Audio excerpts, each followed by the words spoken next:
Hello friends, good evening. तो इससे पहले हम स्टोन एज और इंडस सिविलाइजेशन ख़त्म कर चुके हैं। अब आज हम करेंगे वैदिक एज। ये वैदिक एज का कंप्लीट नोट्स है यूपीएससी और बीपीएससी के लिए। तो हम स्टार्ट करते हैं।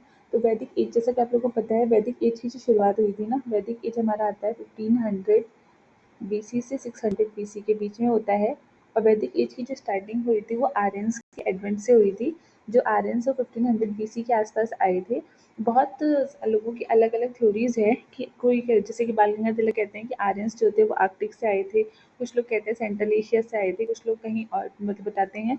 तो इस तरीके से ना अलग अलग थ्योरीज हैं जो अलग अलग ऑरिजिन बताती हैं आर्यंस का। पर मोस्ट एक्सेप्टेड थ्योरी जो है वो ये माना जाता है कि जो आर्यंस हैं वो आए थे सेंट्रल एशिया से। और ये क्या थे? ये नोमैडिक पेस्टोरलिस्ट थे। नोमैडिक पेस्टोरलिस्ट, ठीक है। तो इनका जो टाइम पीरियड था आर्यंस का वो था 1500 बीसी 600 बीसी। और जो वो है ना वैदिक एज है, वैदिक एज को हम 2 पार्ट में डिवाइड करते हैं। अर्ली वैदिक एज जो 1500 से 1000 बीसी तक था, और लेटर वैदिक एज 1000 से 600 बीसी तक था। अर्ली वैदिक एज में ना आयरन की डिस्कवरी नहीं हुई थी, और यहाँ पर सबसे पुराना वेदा जो है हमारा ऋग्वेदा, उसको कंपाइल किया गया था। इसलिए ना अर्ली वैदिक पीरियड को ऋग्वैदिक एज भी कहते हैं। उसके बाद जो लेटर वैदिक है ना, इस टाइम पे आयरन की डिस्कवरी हो गई थी। तो उस टाइम पे जो आयरन के प्लफ वगैरह बनने शुरू हो गए थे, तो वहाँ पे ना एग्रीकल्चर ईजी हो गया था। तो जो लेटर वैदिक के पीपल थे ना, वो एग्रीकल्चर उनका मेन इंपॉर्टेंट ऑक्यूपेशन हो गया था। जबकि उससे पहले अर्ली वैदिक पीरियड में जो उनका ऑक्यूपेशन था वो कैटल रेयरिंग ही था, मेन ऑक्यूपेशन। कल्चर की सबसे पहले बात करते हैं सोसाइटी की। तो जो अर्ली वैदिक सोसाइटी थी ना, वो ट्राइबल थी, किनशिप बेस्ड था, पैट्रियार्कल था। मतलब वहाँ के जो लोग थे ना वो ट्राइबल्स थे। वो लोग मोस्टली उनका जो इम्पोर्टेंट वेल्थ था वो कैटल था, और वो अपने कैटल्स के ना गुड पास्चर लैंड की खोज में रहते थे हमेशा। उसके अलावा वहाँ की सोसाइटी थी वो किनशिप बेस्ड थी। मतलब वो लोग ग्रुप में रहते थे, ट्राइबल ग्रुप में रहते थे। और वहाँ की सोसाइटी क्या थी? पैट्रियार्कल थी। हेड ऑफ द फैमिली वहाँ पर कौन होते थे? मतलब मेल डोमिनेटेड सोसाइटी थी। उसके अलावा जो वहाँ पे वर्ना सिस्टम था ना, वो नेसेंट स्टेज पे था। मतलब वहाँ पे वर्ना सिस्टम तो था, ब्राह्मण, क्षत्रिय, वैश्य, शूद्र, पर वो ना कास्ट के उसके बर्थ के बेसिस पे नहीं था। वहाँ पर जो ये था वर्ना सिस्टम था, वो ऑक्यूपेशन के बेसिस पर था। ऑक्यूपेशन, लेकिन लेटर वैदिक आते आते ना ये वर्ना सिस्टम बर्थ बेसिस पे हो गया था। इसके अलावा जो शूद्र है ना, शूद्र वर्ण, इसका मेंशन जो हमें मिलता है ना वो ऋग्वेद के 10th मंडल, ऋग्वेद के 10th मंडल पुरुष सूक्त से मिलता है। उसके अलावा जो यहाँ पे वो था ना, सोसाइटी थी, वो किससे डिवाइडेड थी? Family, village, clan, tribe. सबसे नीचे फैमिली होती थी, जिसे हम कुल बोलते थे। उसके ऊपर होते थे विलेज, जिन्हें हम ग्राम कहते थे, फिर क्लैन जिसे विस, और फिर ट्राइबल जिसे हम बोलते थे जन। जो वुमेन थे ना, उनका काफ़ी हायर स्टेटस था अर्ली वैदिक पीरियड में। और वो लोग ना जितने भी एजुकेशन, रिलीजियस डिस्कोर्स वगैरह होते थे उसमें पार्टिसिपेट भी करती थी। लेटर वैदिक पीरियड में लेकिन उनकी जो स्टेटस था ना वुमेन का, वो डिक्लाइन होना शुरू हो गया था। अगर इकोनॉमी की बात करें तो अर्ली वैदिक जो थे ना वो पेस्टोरल थे, और कैटल उनकी सबसे इंपॉर्टेंट वेल्थ थी। कैटल ही उनका मेन सोर्स था। इवन वहाँ पे ना बैटल हो जाते थे कैटल के लिए ही। लेकिन लेटर वैदिक तक आते आते क्योंकि आयरन की डिस्कवरी हो गई, तो वो लोग आयरन के टूल्स बनाने लगे थे, मतलब बनाने लगे, जिससे उनको एग्रीकल्चर करने में आसानी होती थी। तो लेटर वैदिक पीपल जो थे ना उनका जो मेन ऑक्यूपेशन था वो एग्रीकल्चर हो गया था, और एग्रीकल्चर एक्सपेंशन भी हो गया था। तो उनका जो इम्पोर्टेंट वो था वो लैंड हो गया था। अब वो लोग बैटल जो करते थे वो कैटल की नहीं, लैंड के लिए करते थे। उसके अलावा यहाँ पे जो ट्रेड होता था उसमें अभी भी बार्टर सिस्टम चलता था। पर कुछ गोल्ड कॉइन जो थे वो इन लोगों ने गोल्ड कॉइन वो की रिलीज की, जिसको बोलते थे लोग निशक, और जो सिल्वर कॉइन थे उसको बोलते थे सत्तमाना या कृष्णल। उसका जो ऑक्यूपेशन था लेटर वैदिक में वो क्या था? Agriculture, cattle rearing. इसके अलावा कुछ अदर एक्टिविटीज़ भी लोग करते थे, like carpentry, chariot making, Smith and weaving. अगर रिलीजन की बात करें तो जो इन लोगों का रिलीजन था वो पॉलीथिज्म था। मोस्टली ये लोग ना पूजा करते थे किसकी? नेचुरल फोर्सेस की। और नेचुरल फोर्सेस को ये पर्सोनिफाई करते थे एज अ गॉड। जैसे कि जो प्रोमिनेंट गॉड थे अर्ली वैदिक के वो थे इंद्र, अग्नि, वरुण, सोम, सूर्य, वायु, उषा। जो इंद्र थे ना, इनको ऋग्वेद में 250 टाइम्स, सबसे ज़्यादा टाइम इन्हीं को मेंशन किया गया है। तो ये काफ़ी उस टाइम की ना काफ़ी इंपॉर्टेंट और प्रोमिनेंट गॉड रहे थे। उसके अलावा इनको ना God of thunder, God of war भी बोलते हैं। उसके बाद अग्नि जो गॉड ऑफ फायर है, गॉड ऑफ मेडिटेटर है, इनका भी ऋग्वेद में मेंशन है 200 टाइम्स। तो ये सेकंड मोस्ट इम्पॉर्टेंट गॉड थे। फिर गॉड फिर गॉड वरुण, ये कॉस्मिक ऑर्डर के गॉड माने जाते थे। जो ये सोम थे ना, इनको ऋग्वेद के नाइन्थ मंडल है, बहुत सारी हाइम्स है जो ऋग्वेद के नाइन्थ मंडल में है, जो कि उसको डेडिकेट की गई है। सोम एक सेक्रेट ड्रिंक होता था इनका। उसके बाद सूर्य, सन, ये ऋग्वेद के थर्ड मंडल में गायत्री मंत्र के बारे में बताया गया है। और इसको किसने कंपोज किया था? इसको कंपोज किया था विश्वामित्र ने। विश्वामित्र। और इसमें किसकी पूजा की जाती है? सन गॉड और गॉडेस सावित्री। उसके अलावा और भी कुछ गॉड थे, जैसे कि Vayu, god of wind, Usha, god of dawn. उसके बाद ना, लेकिन वो आया ना, जब लेटर वैदिक पीरियड आया, तो इंद्र और अग्नि, ये लोगों की ना रिलेवेंस खत्म, मतलब कम हो गई थी इन लोगों की प्रोमिनेंस, और त्रिदेव कॉन्सेप्ट आ गया था। त्रिदेव कॉन्सेप्ट मतलब ब्रह्मा, विष्णु और महेश की पूजा करी जाने लगी थी। प्रजापति, यानी इन्हीं को बोलते हैं ब्रह्मा, और इनको बोला गया क्रिएटर ऑफ द यूनिवर्स, या क्रिएटर मतलब क्रिएटर ऑफ गॉड। उसके बाद विष्णु, जो कि प्रिजर्वर थे, और रुद्र, जो डिस्ट्रॉयर थे। यहाँ पे 3 कॉन्सेप्ट आए, क्रिएटर, प्रिजर्वर एंड डिस्ट्रॉयर। इसके अलावा ना, जो लोअर कास्ट के लोग होते थे, तो वो लोग ना पुशान की भी पूजा करते थे। पुशान मतलब वहाँ पे गॉड का भी डिवीजन हो गया था लेटर वैदिक में आते आते, जैसे सोसाइटी में डिवीजन हो गया था कास्ट बेसिस पे, बर्थ के बेसिस पे कास्ट डिसाइड होने लगी थी। ऐसे ही ना गॉड का भी डिवीजन हो गया था। जो अपर लोग थे वो इन 3 देवताओं को पूजते थे, जबकि जो लोअर कास्ट के लोग होते थे वो ज़्यादा मानते थे पुशान, प्रोटेक्टर ऑफ द कैटल। उसके अलावा ना सैक्रिफाइसेस होते थे। यजनास बिकम एलोब्रेट इन लेटर वैदिक में, तो काफ़ी यजना को काफ़ी ज़्यादा एलोब्रेट कर दिया गया था, और जो प्रीस्ट थे ब्राह्मण, उनको काफ़ी ज़्यादा इंपॉर्टेंस दे दी गई थी। उसी टाइम पे 3 चीज़ें चलती थी। लेटर वैदिक के टाइम पे ही तो ये जो सेक्रीफाइस होता था ना, ये 3 तरीके से होता था। यहाँ पे होता था 3 कॉन्सेप्ट और चलते थे, राजसूया, वाजपेयिया और अश्वमेधा। जब क्राउन मिलना होता था, तो उस टाइम पे राजसूया होता था। उसके बाद जो फीस्ट का ऑर्गेनाइजेशन होता था वो वाजपेयिया था, और अश्वमेधा जो था वो यज्ञ था। इस टाइम अश्वमेधा में ना बहुत सारी सेक्रीफाइसल प्रैक्टिसेस भी हुआ करती थी। तो ये इस तरीके से यहाँ पर रिलीजन था। अब हम आते हैं कल्चर पर। अगर हम कल्चर की बात करें, तो संस्कृत लैंग्वेज जितने भी हाइम्स वगैरह थे ना, एक्चुअल में जो ऋग्वेद का कंपाइलेशन हुआ था, तो पहले ये ओरल ट्रेडिशन था, श्रुति ट्रेडिशन, लोग सुन सुनकर आगे इसको फॉरवर्ड करते थे। बाद में उसको हाइम्स को कंपोज किया गया था और ऋग्वेद बनाया गया था, और वो किस लैंग्वेज में था? संस्कृत लैंग्वेज में। जो अर्ली वैदिक लिटरेचर है, वेद कंपाइल किया गया था, और यजुर्वेद, सामवेद और अथर्ववेद लेटर वैदिक पीरियड के टाइम पे कंपाइल किया गया था। इसमें क्या दिया गया था? म्यूजिक, डांस, रिचुअल फॉर्म आगे कल्चरल लाइफ का पार्ट था, और एजुकेशन में गुरुकुल सिस्टम चलता था यहाँ पर। अब किसमें क्या क्या दिया गया था, या आप एक बार देख लीजिए। जो ऋग्वेद था उसमें हाइम्स थे, हाइम्स एंड प्रेयर्स, जबकि यजुर्वेद जो था वो किस लिए था? Hymns and spells. सामवेद में क्या था? म्यूजिक।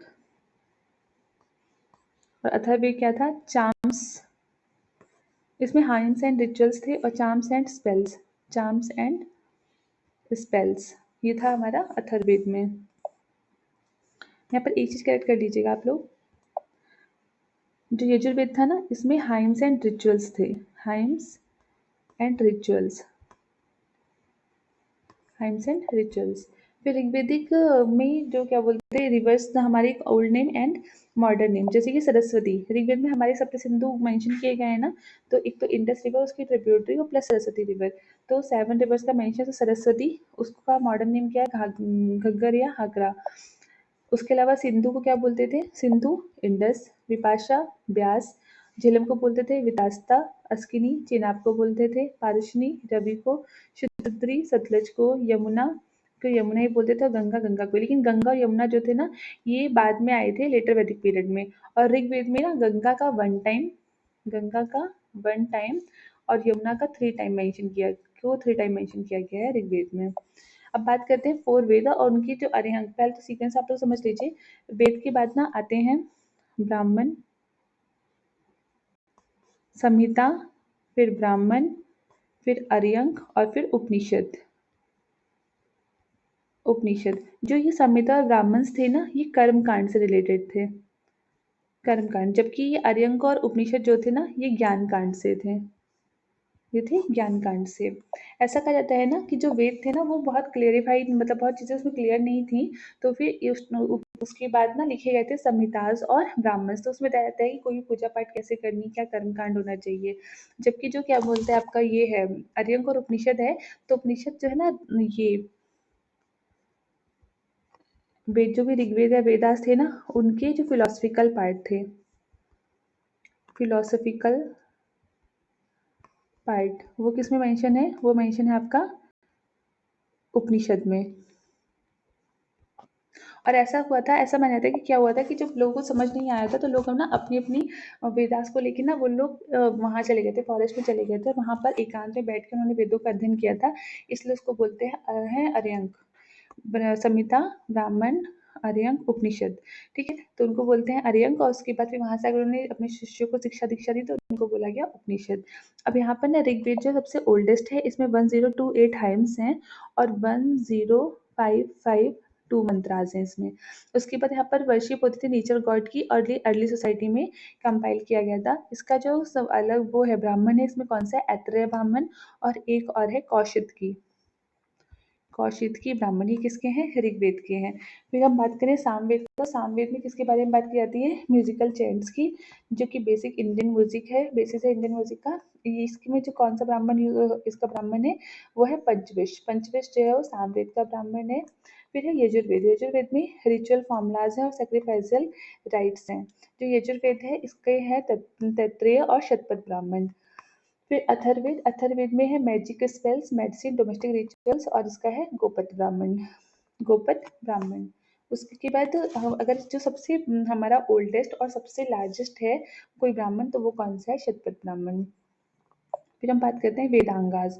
वेदांगास क्या थे, 6 ऑक्सिलरी साइंसेस थे, जैसे कि शिक्षा, शिक्षा यानी कि फोनेटिक्स या प्रोनाउंसिएशन कैसे होगा, कल्प रिचुअल सेरेमनीज, व्याकरण ग्रामर, पाणिनि की अष्टाध्यायी जो है, अष्टाध्यायी जो है वो एक संस्कृत ग्रामर की बुक है, जिसको किसने लिखा है, पाणिनि ने।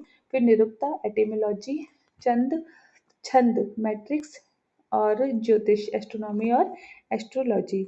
फिर ना कुछ इंपॉर्टेंट उपनिषद हैं जो एग्जाम्स में कई बार पूछे गए हैं, जैसे कि कथा उपनिषद। कथा उपनिषद में क्या कहा गया था, कथा उपनिषद में बात की गई है जो डायलॉग हुआ था नचिकेता और यम के बीच में। उसके बाद मुंडक उपनिषद, मुंडक उपनिषद में ना हायर और लोअर की, हायर और लोअर कास्ट की नॉलेज दी गई है। इसके बाद जो हमारा नेशनल एम्बलम है ना, नेशनल एम्बलम, वो भी कहाँ से लेके आया, मुंडक उपनिषद से। फिर छंदोग्य उपनिषद में मेडिटेशन वगैरह की बात की गई है। बृहद्रंक उपनिषद में आत्मन का ब्रह्मा से मिलन और फिलोसफी ऑफ सेल्फ की बात की गई है। उसके बाद ईश्वश्य, इसमें God prevent everything, balance of life की बात की गई है। फिर कुछ क्वेश्चन जो एग्जाम में कई बार पूछे गए हैं, जैसे कि ऋग्वेद मेंशन सरस्वती रिवर, ऋग्वेद में मेंशन किया गया है सरस्वती रिवर को। गायत्री मंत्र जो है ऋग्वेद में किसने कंपोज किया था, विश्वामित्र ने। शतपथ ब्राह्मण किससे एसोसिएटेड है, यजुर्वेद से। पाणिनि की अष्टाध्यायी जो है वो क्या है, संस्कृत ग्रामर की बुक है। उसके बाद पुरुष सूक्त, पुरुष सूक्त में क्या मेंशन है, वर्ण सिस्टम, जो कि हमारे ऋग्वेद के 10th मंडल में आता है। गृह सूत्र, गृह सूत्र जो है वो क्या है, डोमेस्टिक रिचुअल्स है। धर्म सूत्राज में क्या है, लॉ है। सभा और समिति 2 पॉपुलर असेंबलीज थी। हाँ, ये सभा और समिति जो है ना, इसे डॉटर ऑफ प्रजापति भी बोलते हैं। लिखा बताया गया है डॉटर ऑफ प्रजापति ऋग्वेद में, डॉटर ऑफ प्रजापति। ये जो सभा और समिति थी ना, ये अर्ली ऋग्वेदिक की 2 समितिज थी। जो सभा थी ना, सभा, ये Elder member, eldest eldest member of society, इसमें एल्डेस्ट मेंबर ऑफ सोसाइटी होते थे, इसमें दोनों होते थे, मेल भी होते थे और फीमेल भी होती थी। ठीक है, लेकिन जो समिति थी ना, समिति, लेकिन जो समिति है वो कॉमन पीपल, उसमें होते थे कॉमन पीपल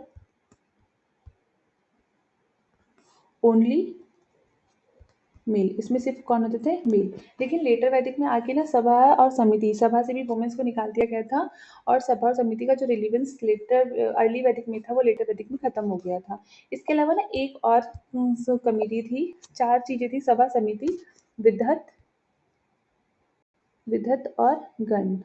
जो विधत था ना, इसमें भी मेल एंड फीमेल दोनों ही होते थे, और इसका ना एग्जैक्ट मेंशन नहीं है, पर ऐसा मानते हैं कि कुछ रिलीजियस पर्पसेस के लिए यूज की जाती थी, जब कोई रिलीजियस डिसीजन लेने होते थे ना तो उस टाइम पे विदत का यूज़ किया जाता था। उसके अलावा battle of ten king, Dasharajna war, ये कहाँ पर हुआ था? ये रावी रिवर के पास बैंक पे हुआ था, पारुशिनी जिसे हम बोलते हैं।